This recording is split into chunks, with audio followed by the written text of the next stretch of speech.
Shalom Bapak Ibu Saudara-saudari yang dikasihi dan mengasihi Tuhan. Kita bersyukur hari ini Tuhan boleh memberkati kita. Mari sebelum kita membaca merenungkan firman Tuhan, kita berdoa. Tuhan, terima kasih, kami bersyukur untuk kasih setiamu di dalam hidup kami. Kami bersyukur karena Engkau boleh menjaga, memelihara, serta menyertai perjalanan kehidupan kami. Terima kasih ya Tuhan. Sebentar kami akan membaca dan merenungkan firman-Mu. Berfirmanlah dan biarlah kami mengerti apa yang harus kami lakukan. Kami berdoa di dalam nama Tuhan Yesus Kristus. Haleluya. Amin. Ayat bacaan kita hari ini terambil dari Injil Lukas pasal yang ke-19.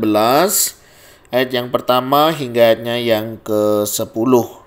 Saya akan membacakan di ayatnya yang ke-10. Sebab anak manusia datang untuk mencari dan menyelamatkan yang hilang. Amin. Demikianlah firman Tuhan. Mari kita merenungkannya. Bapak Ibu Saudara yang dikasihi dan mengasihi Tuhan, perikop yang hari ini menjadi bacaan kita ini berbicara tentang kisah seseorang yang bernama Zakheus. Zakheus punya profesi, punya pekerjaan. Dia adalah seorang pemungut cukai, dan dari hasil cukainya memang dia menjadi orang yang cukup kaya ya di zaman itu. Dan seperti pada umumnya seorang pemungut cukai itu dibenci ya. Dibenci karena yang pertama dia menjadi pengkhianat ya. Jadi mereka menjadi budak Romawi begitu untuk memungut cukai kepada saudara-saudaranya. Selain itu juga terkadang para pemungut cukai ini mereka mengambil lebih daripada semestinya begitu ya. Jadi kadang hal ini yang membuat orang-orang jadi tidak menyenangi mereka ya. Jadi kadang mereka juga membuat pemisah begitu ketika mereka bergaul dengan para pemungut cukai. Nah, menarik Bapak Ibu Saudara ketika si Zakheus ini mendengar bahwa Yesus datang di kota Yeriko. Sebagai seorang pemungut cukai, ya, sebagai seorang yang dicap sebagai orang berdosa, begitu ya. Dia punya kerinduan untuk mencari dan menemukan Yesus. Dia pengen tahu siapa sih Yesus itu. Ya, mungkin dia pernah mendengar cerita dari siapa begitu ya. Bagaimana Yesus itu juga mengasihi orang-orang yang berdosa, orang-orang yang dianggap sebelah mata oleh banyakkan orang. Dia penasaran, dia ingin mencoba melihat begitu. Nah, memang ada keterbatasan secara fisik ya. Dia tidak memiliki fisik yang tinggi seperti orang pada umumnya. Dia pendek begitu ya. Kalau di dalam cerita-cerita sekolah minggu tuh dia pendek, gemuk gitu ya. Kira-kira ya seperti saya ya, pendek, gemuk begitu ya. Nah, orang yang demikian saudara dia pengen lihat. Namanya Yesus datang itu kan kerumunan banyak orang begitu ya. Banyak yang melihat, banyak yang menyaksikan juga. Nah, menariknya si Zakheus ini gak kehabisan akal gitu ya. Dia tahu bahwa dirinya memiliki keterbatasan, dia tahu dirinya juga tidak bisa semaksimal orang pada umumnya. Dia mulai cari pohon begitu ya. Dan menariknya dia lakukan itu. Mungkin orang juga memberikan penilaian negatif begitu kepada dia, karena bayangkan saudara sampai dia naik pohon. Ya, mungkin anggapan orang macam-macam lah. Tapi bagi Zakheus dia tidak terlalu mempedulikan apa omongan orang. Ya. Yang penting dia pada saat itu bisa lihat Yesus, dia tahu siapa Yesus dan dia kerjakan itu. Dan puji Tuhan begitu ya. Yesus itu bisa lewat di bawah pohon itu. Ya toh? Nah, setelah lewat, Yesus bilang, Zakheus, turunlah engkau, karena aku akan singgah, menumpang gitu ya, di rumahmu. Saudara bisa bayangkan, dia berusaha sedemikian rupa, kemudian dia ingin bertemu begitu ya, Tuhannya malah singgah di rumahnya. Ini sesuatu yang luar biasa begitu ya. Kalau kita ingat misalnya ya, presiden datang ke satu daerah begitu ya, rombongan begitu ya.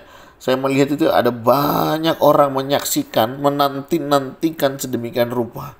Terus tiba-tiba Pak Presiden kita itu berhenti, buka jendela, terus dia bagi baju itu, saudara ya. Kadang bagi baju, kaos ya, kadang bagi-bagi lain sebagainya. Wah, orang itu bisa antusias luar biasa. Saya bisa membayangkan Zakheus itu pasti sukacitanya melimpah dengan syukur itu. Wah, dia langsung turun, dia langsung ajak ya Yesus ke rumahnya. Nah, sekali lagi saudara, Zakheus ini memang dipandang sebelah mata oleh banyak orang ya. Bagaimana seorang pemungut cukai sebagai orang berdosa dan lain sebagainya. Tetapi hal itu tidak menghalangi dia untuk dia mengajak Tuhan untuk datang ke rumahnya ya. Dan itu nyata ya, dia sambut Yesus dengan baik ya. Dia ajak biasa kumpul bareng, mungkin makan bareng begitu ya. Dan ada kalimat yang menarik pada saat dia di rumah. Dia bilang bahwa setengah dari milikku akan kuberikan kepada orang miskin.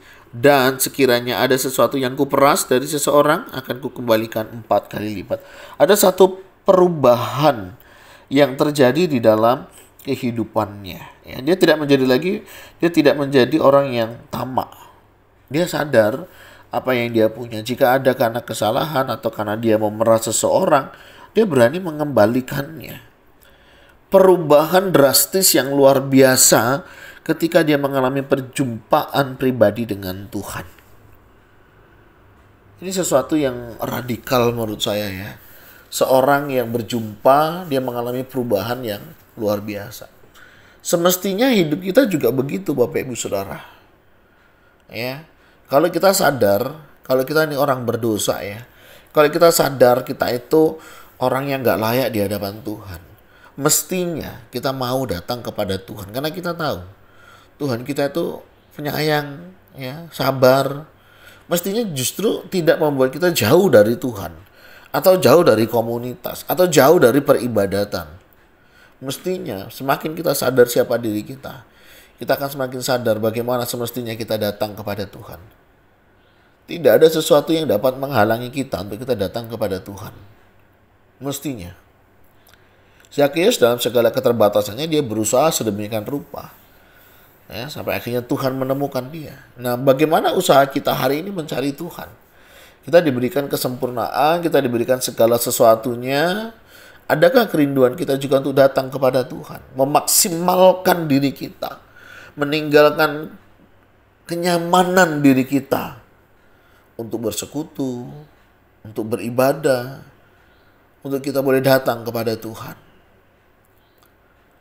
Perjumpaan Zakheus dengan Tuhan itu juga mengubah hidupnya secara radikal. Bayangkan seorang pemungut cukai yang biasa mengambil, hari ini dia memberi.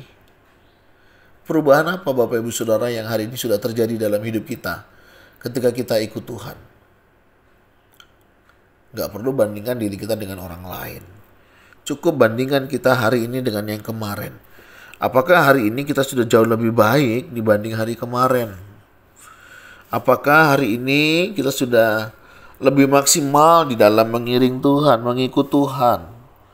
Apakah kita sudah maksimal di dalam kita melayani Tuhan?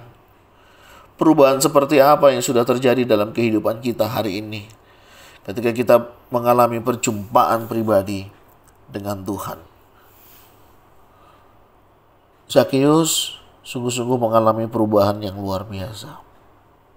Bagaimana dengan kita sebagai anak-anak Tuhan? Adakah perubahan itu nyata dalam hidup kita? Apakah dalam bentuk perkataan, perbuatan, tingkah laku, sikap hidup? Kiranya kebenaran firman Tuhan ini mengingatkan kita bahwa anak manusia datang untuk mencari dan menyelamatkan kita yang hilang. Nggak perlu saudara jual mahal. Nggak perlu saudara merasa yang dibutuhkan. Seolah-olah ya Tuhan itu butuh kita. Nggak perlu saudara. Mestinya kita sadar siapa kita.